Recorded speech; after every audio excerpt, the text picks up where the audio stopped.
Oke, kita langsung bahas mengenai Persik Kediri, bagaimana target yang saya pengen capai ya untuk Persik Kediri di musim depan adalah masuk ke segmen papan atas. Jadi di sini harus clear dulu bahwa saya memiliki target Persik Kediri di musim depan untuk ke papan atas, bersaing di paling enggak 6 besar lah. Jadi kenapa saya berani memberikan target untuk Persik Kediri masuk ke segmen papan atas? Karena secara permainannya di bawah dari Coach Xavier Roca, Persik Kediri sudah harus bisa bersaing untuk segmen papan atas atau bersaing dengan tim-tim di segmen papan atas seperti Arema, Persib, Bali United, Persebaya, atau Persija mungkin, ya banyak lah ya tim-tim papan atas. Dan jadi yang saya ingin bahas di sini adalah kita kembali lagi flashback ketika di musim lalu Persik Kediri masih diperkuat oleh Ece, Makado, lalu ada Taufik, Fahmi, Ibrahim Sanjaya. Tetap berapa kali Persik Kediri masih minim dalam mencetak gol ya, yang membuat Persik Kediri sering mendapatkan hasil imbang. Ya, bukan kalah tapi sering mendapatkan hasil imbang karena power goal yang dimiliki dari Persik Kediri ini selalu tergantung kepada Ece. Ini beberapa kali saya sudah sampaikan ya di review-review Persik Kediri di musim lalu. Nah, sekarang target kita apa untuk Persik Kediri di musim depan selain harus bersaing ke 6 besar?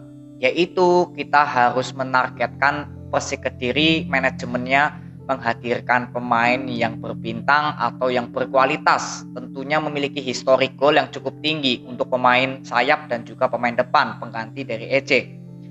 Dan hari ini memang Renan Silva sudah resmi ya didatangkan dari Madura United ke Persik Kediri, dan pembelian Renan Silva juga ini pembelian yang cukup bagus. Tanggapan saya sedikit karena kalau dibandingkan dengan Makado, saya jujur lebih prefer ke Renan Silva ya.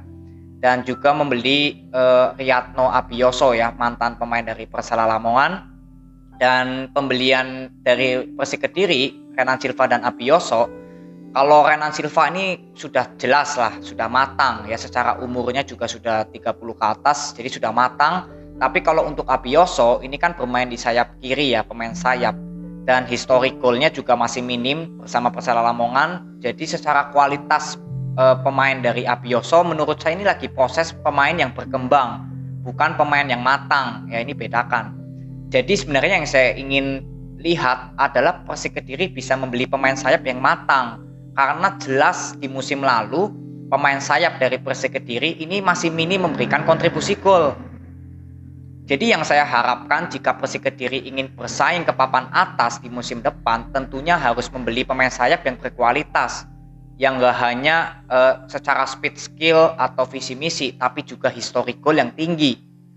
Nah, ini yang beberapa kali saya sudah suarakan, tapi sampai saat ini memang Persik Kediri belum mendatangkan pemain yang berkualitas atau yang matang di sektor sayapnya. Ya, Fahmi di musim lalu walaupun bermain ngotot, skill individunya bagus, speednya bagus, tapi dia pun nggak memiliki positioning yang bagus menurut saya atau historik gol yang tinggi. Berapa kali juga Fahmi dipasang secara berturut-turut menjadi pemain line up, gak memberikan kontribusi gol juga. Jadi untuk sekelas Fahmi aja menurut saya masih belum cukup untuk Persik Kediri di musim depan. Artinya Persik Kediri harus mencari pemain yang di atasnya kualitasnya Fahmi. Kenapa saya bilang Fahmi? Karena Persik Kediri pemain sayap yang terlihat paling bagus di musim lalu yaitu Fahmi. Dan menurut saya Fahmi pun bukan masuk kriteria atau standar yang saya inginkan untuk pemain sayap Persik Kediri di musim depan. Nah, ini yang saya ingin suarakan, dan ini jelas momen yang cukup bagus karena jeda transfer dibuka. Ketika jeda transfer sudah ditutup, artinya tidak bisa mendatangkan pemain baru, jangan sampai menyesal ya bahwa Persik Kediri tidak dapat mendatangkan pemain yang berkualitas. Dan saat ini memang masih panjang jeda transfer dibuka. Dan saya menuntut menyuarakan dari sekarang agar manajemen Persik Kediri bisa mendatangkan pemain yang memang berkualitas, yang matang. Untuk pemain depan juga sama ya, Ejezari out ya, harus mencari pemain yang matang. Seperti Bagaskara atau M. Ridwan, ini kalau Bagaskara nggak jadi pindah ke Rans, artinya kan ada Bagaskara dan M. Ridwan ya, striker muda asal Persik Kediri. Ini saya sudah beberapa kali bilang bahwa M. Ridwan dan Bagaskara ini juga pemain bagus. Tapi ini masih berkembang, dalam proses berkembang, belum matang. Nah, ini keseriusan dari manajemen Persik Kediri. Jika emang Persik Kediri ingin bisa bersaing di papan atas, ya saya juga memiliki standar yang saya harus beri suara kepada manajemen Persik Kediri bisa mendatangkan pemain yang memang matang dan memiliki historik gol yang cukup bagus dari pemain sayap dan pemain depan. Karena kalau gelandang serang Renan Silva pun juga oke lah. Tapi paling enggak juga harus mencari pemain cadangan lagi agar mengganti posisi Renan Silva jika tidak dapat bermain. Dan kalian lihat di musim lalu ketika Makado tidak bermain, Persik Kediri selalu kerepotan saat membangun serangan. Karena tugas yang biasanya ada Makado tidak ada, langsung ya pemain tengahnya sedikit kerepotan membangun variasi serangan. Jadi ketika Renan Silva sudah datang, saya juga masih berharap bahwa manajemen Persik Kediri tetap akan membawa pemain gelandang serang lagi ya, pemain yang berkembang, dalam proses berkembang juga nggak masalah seperti Fitra Ridwan. Tapi Fitra Ridwan kalau yang saya lihat lebih bagus bermain sebagai pemain tengah ya. Jadi ini yang harapan saya untuk manajemen Persik Kediri. Dari sekarang kita harus sama-sama suarakan, menuntut manajemen Persik Kediri agar bisa mendatangkan pemain yang berkualitas jika ingin membawa Persik Kediri di musim depan bertengger atau bersaing di klasemen papan atas. Karena dengan kualitas pemain yang seperti musim lalu saja, Persik Kediri tetap berada di segmen papan tengah. Walaupun secara strategi dan permainan, Persik Kediri ini harusnya bisa bersaing ke papan atas. Jadi kenapa saya selalu bilang nggak pernah mau merendahkan kualitas pemain Persik di musim lalu? Karena memang jeda transfer ditutup. Jadi buat apa saya mengomentari masalah kualitas pemain Persik Kediri di di saat jeda transfer ditutup? Karena nggak ada gunanya.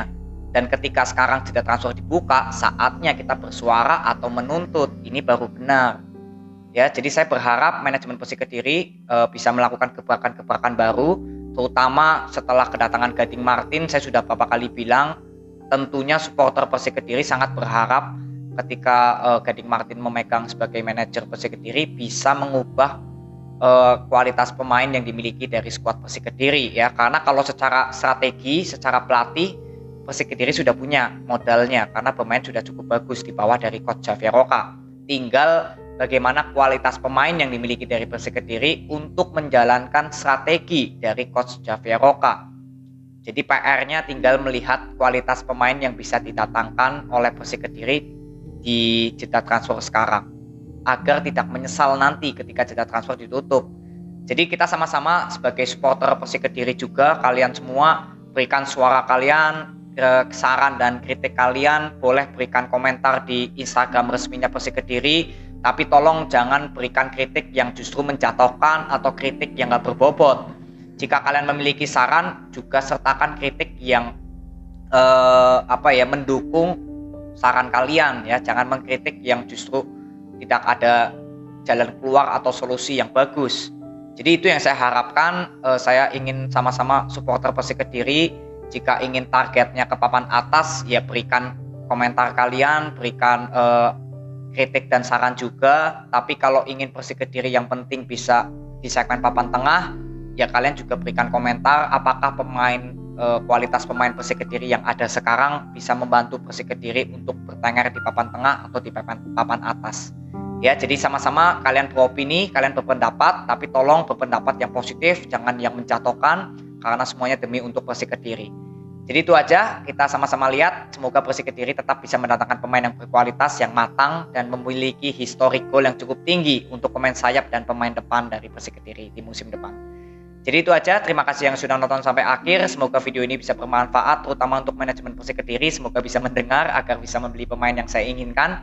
Jadi itu aja, terima kasih, sampai ketemu di video berikutnya. See you.